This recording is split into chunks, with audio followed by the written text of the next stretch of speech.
14 जुलाई 1948 का दिन था जब उस वक्त के गवर्नर जनरल मोहम्मद अली जिन्ना को उनकी अदालत के पेश नजर कोयटा से ज़ियारत मुंतकिल किया गया था। उसके बाद कि वो फकत 60 दिन जिंदा रहे और 11 सितंबर 1948 को अपने खालिक हकीकी से जा मिले। बाबा पाकिस्तान के यही आखिरी 60 दिन इस पॉडकास्ट का मौजू हैं। पॉडकास्ट के पहले हिस्से का इख्तिताम 30 जुलाई 1948 को होने वाली एक पुरस्रार मुलाकात पर हुआ था, जिसमें मोहम्मद अली जिन्ना से उस वक्त के वजीर आजम लियाकत अली खान। मोहम्मद अली जिन्ना की हालत आइंदा कुछ रोज में इतनी बेहतर हो गई कि 3 अगस्त को डॉक्टर कर्नल इलाही बख्श ने उनसे लाहौर जाने की रुख्सत भी हासिल कर ली। बज़ाहिर उसका सबब ये नजर आता है कि चंद दिन बाद ईद आने वाली थी और डॉक्टर इलाही बख्श ये ईद अपने अहले खाना के साथ मनाना चाहते थे, मगर अभी उन्हें लाहौर पहुंचे एक दिन गुजरा था कि उन्हें डॉक्टर आलम के साथ शुआओं के जरिए इलाज करने का आला अल्ट्रा वायलेट एपरेटस लेकर फौरन जियारत लौटने की ताकीद की गई और 6 अगस्त को ये आला लेकर जियारत पहुंच गए। डॉक्टर रियाज हुसैन शाह ने उन्हें बताया कि उनकी गैर हाजिरी में जिन्ना बहुत कमजोर हो गए और उनका ब्लड प्रेशर बहुत गिर गया था, मगर इंजेक्शन लगाने से उनकी हालत कुछ बेहतर हो गई थी। अगले दिन 7 अगस्त 1948 को ईद उल फितर थी। इसी शाम बरकी शुआओं से जिन्ना के इलाज का आगाज हुआ, मगर ये उन्हें मवाफिक नहीं आया और उनके पैरों पर कुछ वरम सा हो गया। 9 अगस्त को डॉक्टरों ने राय दी कि जियारत की बुलंदी मरीज के हक में अच्छी नहीं और उन्हें कोयटा मुंतकिल कर देना चाहिए। जिन्ना पहले तो 15 अगस्त से पहले सफर के लिए आमादा नहीं थे, क्योंकि इसी साल जून में फैसला हो चुका था कि यौम आज़ादी 15 के बजाय 14 अगस्त को मनाया जाएगा। लेकिन अपने मुआलिजीन के इसरार पर वो 13 अगस्त को कोयटा जाने पर रजामंद हो गए। जिन्ना के जियारत के क़याम के ज़माने की बात है कि डॉक्टर कर्नल इलाही बख्श ने फातिमा जिन्ना से पूछा, आपके भाई को कुछ खाने पर कैसे आमादा किया जाए, उनकी खास पसंद का कोई खाना बताएं। फातिमा जिन्ना ने बताया कि बम्बई में उनके यहाँ एक बावर्ची हुआ करता था जो चंद ऐसे खाने तैयार करता था कि भाई उनको बड़ी रग़बत से खाते थे, लेकिन पाकिस्तान बनने के बाद वो बावर्ची कहीं चला गया। उन्हें याद था कि वो लायलपुर का रहने वाला था और कहा कि शायद वहाँ से उसका कुछ अता पता मिल सके। ये सुनकर डॉक्टर साहब ने हुकूमत पंजाब से दरख्वास्त की कि इस बावर्ची को तलाश करके फौरन जियारत भिजवाया जाए। किसी न किसी तरह वो बावर्ची मिल गया और इसे फौरन ही जियारत भिजवा दिया गया। ताहम जिन्ना को इसकी आमद के बारे में कुछ नहीं बताया गया। खाने की मेज पर उन्होंने अपने मरगूब खाने देखते हुए ताज्जुब का इजहार किया और खुश होकर खासा खाना खा लिया। जिन्ना ने इस्तफसार किया कि आज ये खाने किसने बनाए हैं, तो उनकी बहन ने बताया कि हुकूमत पंजाब ने हमारे बम्बई वाले बावर्ची को तलाश करके यहाँ भिजवाया है और उसने आपकी पसंद का खाना बनाया है। जिन्ना ने बहन से पूछा कि इस बावर्ची को तलाश करने और यहाँ भिजवाने का खर्च किसने उठाया है। अर्ज किया कि यह कारनामा हुकूमत पंजाब ने अंजाम दिया है, किसी गैर ने तो खर्च नहीं किया। फिर जिन्ना ने बावर्ची से मुतालिक फाइल मंगवाई और इस पर लिखा कि गवर्नर जनरल की पसंद का बावर्ची और खाना फराहम करना हुकूमत के किसी इदारे का काम नहीं है। खर्च की तफसील तैयार की जाए ताकि मैं इसे अपनी जेब से अदा कर सकूं। और फिर ऐसा ही हुआ। जिन्ना जियारत में 1 माह क़याम के बाद जब 13 अगस्त 1948 की शाम कोयटा वापस पहुंचे तो उन्होंने अपनी मौलजों से कहा, बहुत अच्छा किया कि आप मुझे यहाँ ले आए। जियारत में मुझे ऐसा महसूस होता था जैसे पिंजरे में बंद हूँ। कोयटा पहुंचने के बाद 16 अगस्त को उनके मौलजीन ने एक मरतबा फिर उनके एक्सरे और दीगर टेस्ट लिए। एक्सरे के नताइज से मालूम हुआ कि जिन्ना की सेहत बतदरीज बेहतर हो रही है और टेस्ट के नताइज ने भी इसी राय को तकवीयत दी। चुनाचे मौलजीन ने जिन्ना को मसरूफ रखने के लिए उनको अखबारात के मुतालिया की इजाजत दे दी और उन्हें बाज दफ्तरी फाइलें निपटाने से भी मना नहीं किया गया।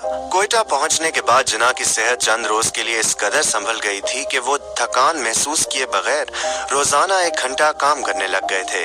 उनका मेदा भी बेहतर काम कर रहा था, यहाँ तक कि एक दिन उन्होंने डॉक्टरों के मशवरे के बावजूद हलवा पूड़ी तैयार करवा के शौक से खाई। चंद दिन बाद उन्होंने डॉक्टरों की इजाजत से सिगरेट नोशी भी शुरू कर दी। डॉक्टरों का का ख्याल था कि अगर कोई आदी सिगरेट नोश बीमारी के दौरान सिगरेट तलब करे तो ये उसकी सेहत की जानिब लौटने की अलामत होता है। अब डॉक्टरों ने जिना की सेहत का मजीद जायजा लेते हुए उनसे गुजारिश की कि उन्हें कोयटा से कराची मुंतकिल हो जाना चाहिए, लेकिन जिना स्ट्रेचर पर लेटे लाचार कैफियत में गवर्नर जनरल हाउस नहीं जाना चाहते थे। उनसे बार बार दरख्वास्त की गई तो वो इस शर्त पर कराची जाने पर आमादा हो गए कि वो गवर्नर जनरल हाउस में नहीं बल्कि मलीर में नवाब ऑफ बहावलपुर की रिहाइशगाह में क़याम करेंगे। इन दिनों नवाब ऑफ बहावलपुर इंग्लिस्तान में मुकीम थे।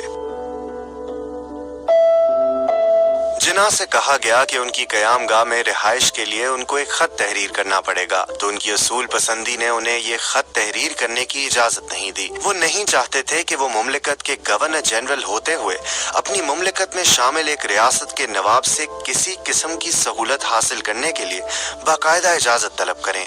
29 अगस्त 1948 को डॉक्टर इलाही बख्श ने जिना का एक मरतबा फिर मुआयना किया। वो लिखते हैं, कायदे आजम का मुआयना करने के बाद मैंने ये उम्मीद जाहिर की कि जिस रियासत को आप वजूद में लाए हैं उसे पूरी तरह मुस्तहकम और इस्तवार करने के लिए भी देर तक जिंदा रहें।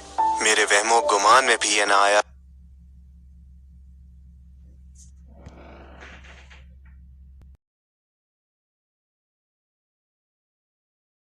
जाएंगे। उनके ये अल्फाज और उनका अफसुर्दा और यास अंगेज लहजा मैं कभी नहीं भूल सकता। जिना ने डॉक्टर इलाही बख्श को मुखातिब करके कहा, आपको याद है जब आप पहली बार जियारत आए थे तो मैं जिंदा रहना चाहता था, लेकिन अब मेरा मरना जीना बराबर है। डॉक्टर इलाही बख्श लिखते हैं कि ये अल्फाज जबान से अदा करते वक्त उनकी आंखों में आंसू आ गए। एक ऐसे शख्स को आप दीदा देखकर जिसे जज्बात से यकसर आरी और फौलाद की तरह सख्त समझा जाता था, डॉक्टर इलाही बख्श दंग रह गए। जिना की तबीयत बतदरीज बेहतर होने लगी, इसलिए जिना की मुज़महिल तबीयत से उन्हें और भी हैरानी हुई। उन्होंने वजह दरियाफ्त की तो जिना ने फरमाया, मैं अपना काम पूरा कर चुका हूँ। डॉक्टर इलाही बख्श लिखते हैं कि इस जवाब से मेरी उलझन और बढ़ गई और ख्याल हुआ कि वो असल बात पोशीदा रखना चाहते हैं और जो वजह उन्होंने बयान की है वो यूं ही टालने के लिए है। मैं रह रह कर सोचता था कि क्या आज से 5 हफ्ते पहले उनका काम नामुकम्मल था और अब यकायक पाया तकमील को पहुंच गया है। मैं ये महसूस किए बगैर ना रह सका कि कोई बात जरूर है जिसने उनके जीने की आरज़ू मिटा दी है। यही वाकया फातिमा जिना ने भी तहरीर किया है, मगर कदरे मुख्तलिफ अल्फाज में। वो लिखती हैं, अगस्त के आखिरी दिनों में जिना पर अचानक मायूसी का गलबा हो गया। एक दिन मेरी आंखों में गौर से देखते हुए उन्होंने कहा, फाती, अब मुझे जिंदा रहने में कोई दिलचस्पी नहीं, मैं जितनी जल्द चला जाऊं उतना ही बेहतर है। ये बदशगुनी के अल्फाज थे। मैं लरज उठी जैसे मैंने बिजली के नंगे तार को छू लिया हो। फिर भी मैंने सब्र ज़ब्त से काम लिया और कहा, जिन, आप जल्द ही अच्छे हो जाएंगे, डॉक्टरों को पूरी उम्मीद है। मेरी ये बात सुनकर वो मुस्कुराए। इस मुस्कुराहट में उदासी छुपी थी। उन्होंने कहा, नहीं, अब मैं जिंदा रहना नहीं चाहता। 1 सितंबर 1948 को जिना ने ज़ियारत से बरी फौज के सरबराह जनरल डगलस ग्रेसी के नाम एक खत तहरीर किया, जो बदकिस्मती से उनकी आखिरी तहरीर साबित हुई। इस खत में उन्होंने लिखा, मैंने आपके खत की एक नकल कायदे आज़म रिलीफ फंड के नायब सदर को भेज दी है और मैंने इस फंड में से 3 लाख रुपए की इमदाद की मंजूरी दे दी है, जो थल प्रोजेक्ट के महाजिर फौजियों की बहबूद के लिए मखसूस है। इसी रोज डॉक्टर इलाही बख्श ने मायूसाना लहजे में मोहतरमा फातिमा जिना को बताया कि उनके भाई को हेमरेज हो गया है और उन्हें फौरन कराची ले जाना चाहिए, क्योंकि कोयटा की बुलंदी उनके लिए मौजू नहीं है। अगले आने वाले दिनों में जिना की तबीयत मजीद बिगड़ती चली गई। 5 सितंबर को डॉक्टरों ने तशखीस किया कि उन पर नमूनिया का हमला भी हुआ है। डॉक्टर इलाही बख्श ने अमेरिका में पाकिस्तान के सफीर मिर्जा अबू अल हसन इस्फहानी को लिखा कि वो जिना के लिए चंद डॉक्टरों को भिजवा दें। इन डॉक्टरों के नाम डॉक्टर फयाज अली शाह ने तजवीज़ किए थे। इसी दौरान डॉक्टर इलाही बख्श ने कराची से डॉक्टर मिस्त्री को भी कोयटा बुलवा लिया, मगर इसके बावजूद जिना की तबीयत में कोई अफाका नहीं हुआ और उनकी नकाहत में इजाफा होता चला गया।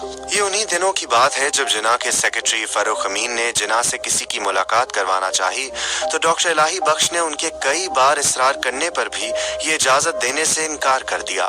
डॉक्टर इलाही बख्श ने लिखा है कि उन्हें इस मुलाकाती का नाम नहीं बताया गया था, ताहम इस वक्त के हैदराबाद दक्कन के वजीर आजम मीर लायक अली ने अपनी किताब ट्रेजेडी ऑफ हैदराबाद के एक बाब में, जिसका उन्वान जिना ऑन डेथ बेड है, में लिखा है कि ये मुलाकाती वो खुद थे, ताहम इसरार करने के बावजूद जिना से मुलाकात में कामयाब नहीं हो सके।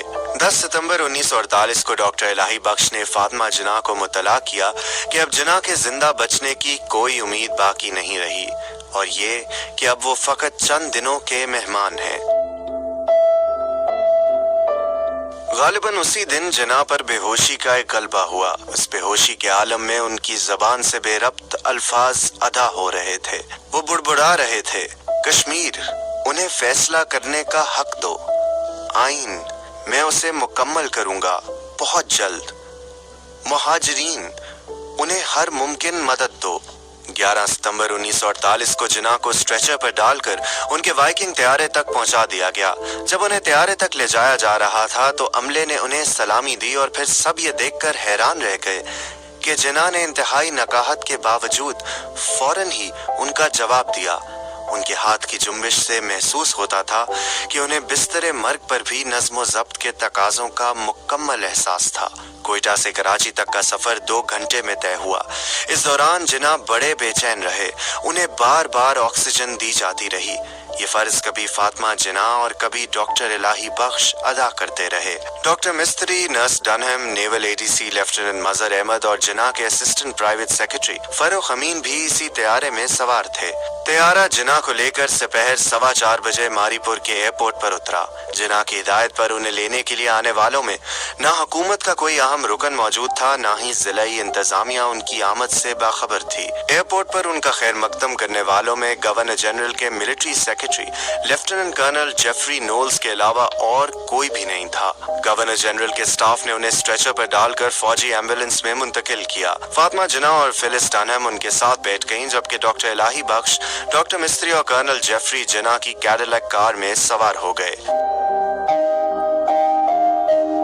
जिना की एम्बुलेंस ने अभी फकत 4 मील का फासला तय किया होगा कि उसका इंजन पेट्रोल खत्म होने के बायस एक झटके के साथ बंद हो गया। इसी के साथ एम्बुलेंस के पीछे पीछे आने वाली कैडिलैक कार, सामान बरदार ट्रक और दूसरी गाड़ियां भी रुक गईं। कायद की हालत इस काबिल नहीं थी कि रास्ते में बिला वजह एक लम्हा भी जाया किया जाता। ड्राइवर 20 मिनट तक इंजन को ठीक करने की जिद्दोजहद करता रहा। आखिर फातिमा जिना के हुक्म पर मिलिट्री सेक्रेटरी अपनी कार में एक और एम्बुलेंस लेने के लिए रवाना हो गए और डॉक्टर मिस्त्री भी उनके साथ थे। उधर एम्बुलेंस में शदीद हब्स का आलम था, सांस लेना भी दुश्वार हो रहा था। इस बेचैनी पर मुस्तजाद वो सैकड़ों मक्खियां थीं जो जिना के चेहरे के इर्द गिर्द मंडला रही थीं और उनमें उन्हें उड़ाने की सक्कत ना थी। फातिमा जिना और सिस्टर डनहम बारी बारी उन्हें गत्ते के एक टुकड़े से पंखा चलती रहीं। हर लम्हा बड़ी अजियत में गुजर रहा था। कर्नल नोल्स और डॉक्टर मिस्त्री को गए हुए बड़ी देर हो गई थी, लेकिन ना फौजी एम्बुलेंस का इंजन दुरुस्त हुआ और ना कोई और मुतबादिल इंतजाम हो सका। डॉक्टर इलाही बख्श और डॉक्टर रियाज बार बार अपने कायद की नब्ज देखते थे जो बतदरीज डूब रही थी। बाबा कौम को एम्बुलेंस से कार में मुंतकिल करना भी मुमकिन नहीं था, क्योंकि स्ट्रेचर कार में रखा नहीं जा सकता था और खुद जिना में इतनी सकत नहीं थी कि वो कार में बैठ या लेट सकते। इस मौके पर यह अमर इतना ताज्जुब खेज है कि दारुल हुकूमत में किसी ने ये जानने की जहमत भी ना की कि जिना 4:15 बजे एयरपोर्ट पर उतरने के बावजूद अभी तक गवर्नर जनरल हाउस क्यों नहीं पहुंचे, उनका काफिला कहाँ है और उनकी तबीयत कैसी है। बाज लोग कहते हैं कि जिना की कराची आमद राज रखी गई थी, मगर क्या वाकई हुकूमत के आला ओहदेदारान उनकी आमद से बाखबर ना थे? क्या किसी को ये भी खबर नहीं थी कि उसी सुबह गवर्नर जनरल का खुसूसी तैयारा कोयटा भेजा गया है और शाम में किसी भी वक्त दारुल हुकूमत में उनकी आमद मुतवक्के है? वाकफान हाल बताते हैं कि 4 सितंबर 1948 को जब काबीना के secretary general Chaudhry Mohammad Ali governor general की नाजुक हालत देखकर कराची वापस पहुंचे थे तो उसी शाम वजीर आजम हाउस में काबीना का हंगामी इजलास मुनक्किद हुआ था। ये नामुमकिन है कि उस इजलास में जिना की बीमारी ज़ेरे बहस न आई हो। इसके बाद जब मीर लायक अली गवर्नर जनरल से मिले बगैर कराची वापस लौट आए तो उन्होंने गुलाम मोहम्मद की रिहाइशगाह पर लियाकत अली खान, चौधरी मोहम्मद अली और सर जफरुल्लाह खान को जिना की इंतहाई तशवीशनाक हालत से आगाह किया और बकौल मीर लायक अली के तमाम अफराद हैरत ज़दा रह गए थे। इस पस मंजर में जिना की कराची आमद से हुकूमत के कारपरदाजों की बेनियाजी और बेखबरी तस्वीर के किस रुख की निशानदही करती है, ये सवाल आज भी लम्हा फिक्रिया है। पाकिस्तान में इंडिया के पहले हाई कमिश्नर श्री प्रकाश ने अपनी किताब पाकिस्तान कयाम और इब्तदाई हालात में भी इस वाक़े का जिक्र किया है। उन्होंने लिखा है कि उन दिनों मकामी रेड क्रॉस के इंचार्ज जमशेद मेहता थे, जिनकी इज्जत कराची का हर फर्द करता था। बाद में उन्होंने मुझे बताया कि मुझे शाम को पैगाम मिला कि एक आदमी बहुत अलील है, क्या आप उसके लिए एम्बुलेंस भेज सकते हैं। ये वाकया 5:30 बजे शाम का है। खुदा खुदा करके कर्नल नोल्स और डॉक्टर मिस्त्री एक दूसरी एम्बुलेंस लेकर वापस आए। कयास किया जा सकता है कि ये वही एम्बुलेंस होगी जिसका जिक्र श्री प्रकाश ने किया है। जिना को स्ट्रेचर पर डालकर इस एम्बुलेंस में मुंतकिल किया गया और यूं शाम 6:10 पर वो गवर्नर जनरल हाउस पहुंचे। एयरपोर्ट से रिहाइशगाह तक का 9 मील का फासला जो ज्यादा से ज्यादा 15-20 मिनट में तय हो जाना चाहिए था, तकरीबन 2 घंटे में तय हुआ। यानी 2 घंटे कोयटा से कराची तक और 2 घंटे एयरपोर्ट से गवर्नर जनरल हाउस तक। ये तकलीफ दे सफर जिना ने इस कसम पुरसी के आलम में किया कि हमारी तारीख में उसकी कोई मिसाल नहीं मिलती है और ना ही कोई तौजी। श्री प्रकाश ने अपनी किताब में तहरीर किया है कि मिस्टर जिना के इंतकाल के वक्त फ्रांसीसी सफारत खाने में कॉकटेल पार्टी हो रही थी। मैंने उस पार्टी में नवाबजादा लियाकत अली खान से मिस्टर जिना के आने का जिक्र किया तो उन्होंने कहा कि मिस्टर जिना सादा मिजाज आदमी हैं, इसलिए उन्होंने इसको पसंद नहीं किया कि उनकी आमद के वक्त हंगामा हो। गवर्नर जनरल हाउस पहुंचने के बाद जिना फकत 4.25 घंटे जिंदा रहे और इस दौरान वो तकरीबन गनूदगी के आलम में रहे। डॉक्टरों ने ताकत का एक इंजेक्शन लगाया और डॉक्टर इलाही बख्श के बकौल जब उन्होंने होश में आने पर जिना से कहा कि वो जल्द ही ठीक हो जाएंगे तो उन्होंने आहिस्तगी से कहा, नहीं, मैं जिंदा नहीं रहूंगा। डॉक्टर इलाही बख्श के मुताबिक ये कायद आजम मोहम्मद अली जिना के आखिरी अल्फाज थे। डॉक्टर रियाज अली शाह ने लिखा है कि जिना के आखिरी अल्फाज अल्लाह पाकिस्तान थे, जबकि फातिमा जिना माय ब्रदर में लिखती हैं, जिना ने 2 घंटे की पुरसकून और बेखलल नींद के बाद अपनी आंखें खोली, सर और आंखों से मुझे अपने करीब बुलाया और मेरे साथ बात करने की आखिरी कोशिश की। उनके लबों से सरगोशी के आलम में निकला, फाती, खुदा हाफिज, ला इलाहा इल्लल्लाह मुहम्मदुर रसूलुल्लाह। फिर उनका सर दाईं जानिब को आहिस्तगी से ढलक गया और उनकी आंखें बंद हो गईं। इस पॉडकास्ट के स्क्रिप्ट के मुसन्निफ हैं मौक़िक़ और मौरिख़ अकील अब्बास जाफरी। आप उनका तहरीर करदा आर्टिकल BBC उर्दू